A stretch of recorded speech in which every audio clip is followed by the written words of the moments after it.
Hello guys, welcome to IS Sensei. So today we're going to discuss how we can use ChatGPT and Bard in our UPSC preparation, especially for mains, for note making, I'd say. So let's start. I have divided the video in different subject wise. First, on my left is Bard and on my right is ChatGPT, as you guys know. So you have probably seen ChatGPT mode in the news. So one thing first you have to know that ChatGPT is trained on data up to September 2021, while on the other hand Bard uses real-time search. So Bard can give you real-time examples while ChatGPT can't. What I meant is Bard आपको real-time latest जो updates होता है वो दे सकते हैं, provide कर सकते हैं, but ChatGPT वो नहीं दे सकता. Latest update by examples के लिए आपको Bard ही use करना पड़ेगा. In case of static subjects, so I would prefer mostly ChatGPT, but in case of subjects like economics, where we tend to use mostly current affairs related data and all, so I would prefer Bard. So I'll show you guys how to use both of them together. So let's start with science and tech.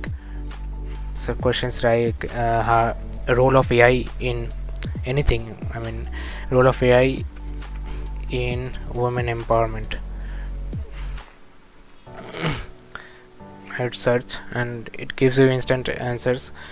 So the main thing I would like to show you guys is the structuring. So you can learn a lot from the structuring.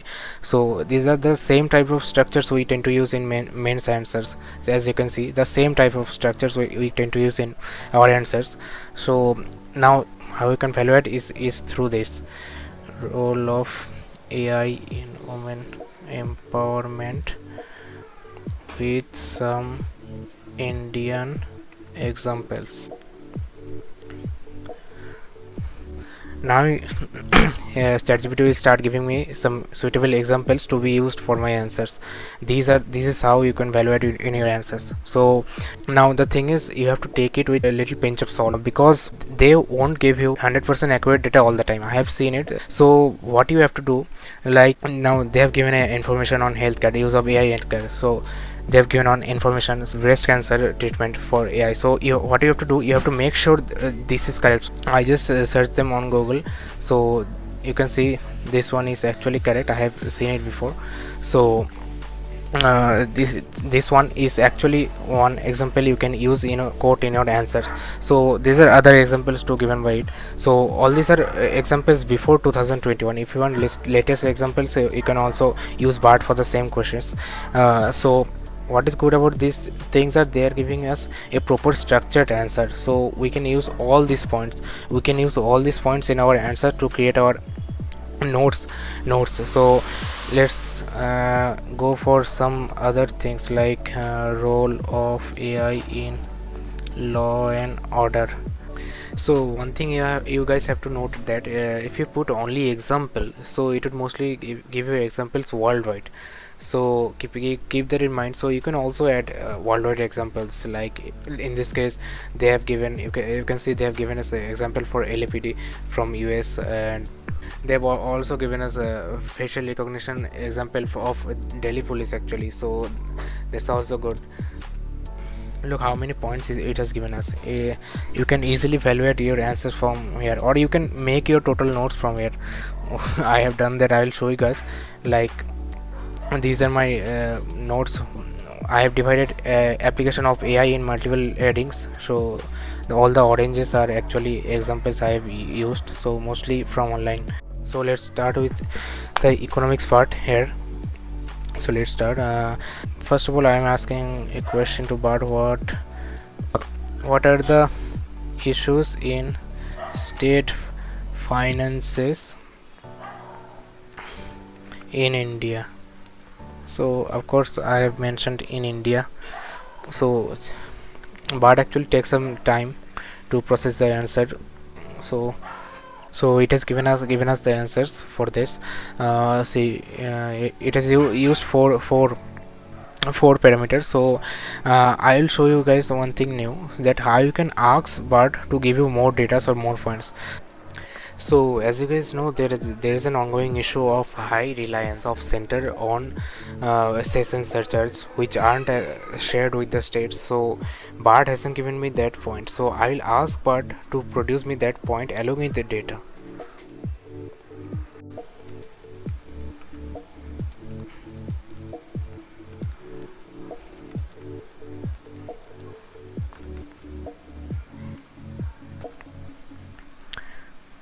So I'm asking it to add a point on the high reliance of center on session searchers. So let's wait.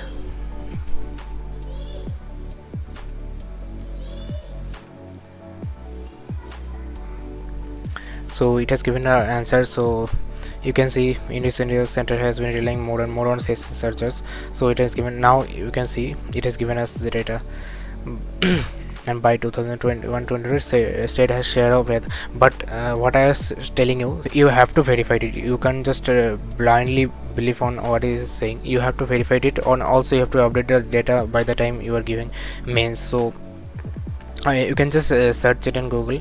You can see I have already searched it, so you can see that the it is close. Actually it's 28%. So different reports are giving different figures. So of course it probably has taken it from somewhere else. So you can use this kind of data and update it till your mains comes. You can also do the same thing on ChatGPT, like what are the issues in state finances in India.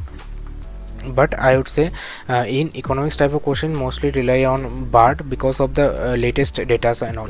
Of course ChatGPT would give you multiple points and you can use that same point, but you have to substantiate your answers with the latest data. That's all I'm saying. And because ChatGPT is up to September 2021 only, so it won't be able to give you the latest data. So for the latest data you can rely on BART. So better to use both of them together. That's why I'd like to say rest you can get the points out of there. That's the main thing. You all get the points here, so you can evaluate just later on with some data and examples. So let us move on to international relation now. So I'll be starting with a simple question like current issues in UN functioning with examples. Also in ChatGPT. So look, it has given multiple examples like ongoing conflict in Syria, then Rohingya refugee crisis, then also the COVID pandemic issue, then also in BARD you can see BARD has given few like 5 or 6 points on corruption, bureaucracy and political gridlock, and it has mentioned the deadlock due to P5 nations with the veto. So let's ask positive role played by UN with examples like role played by UN with examples.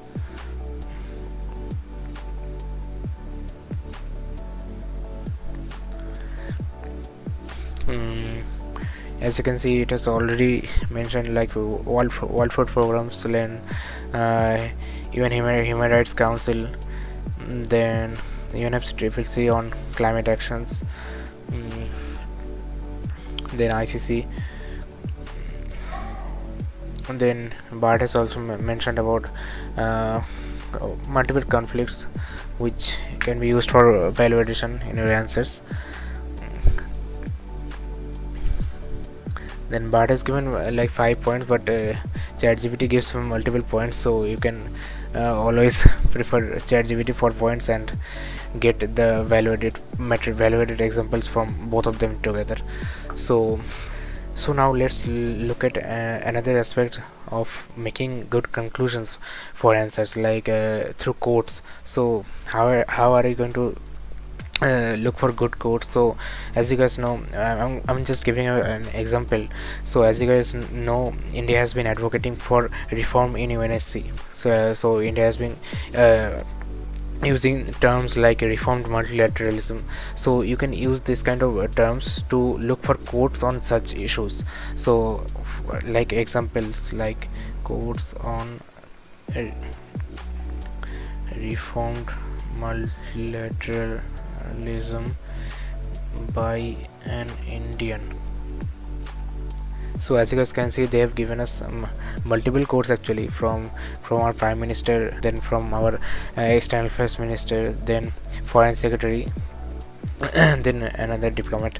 So you can just take snippets from any one of them, so and use them in your conclusions to make them look better. So I think that's it, and I'd like to mention that the most important thing is to use this website, use these all this validation as a so as to substantiate your main answers. You are not supposed to use these as your sole material. So just use them to get points, to get examples, to get datas, and to get structure of your answer.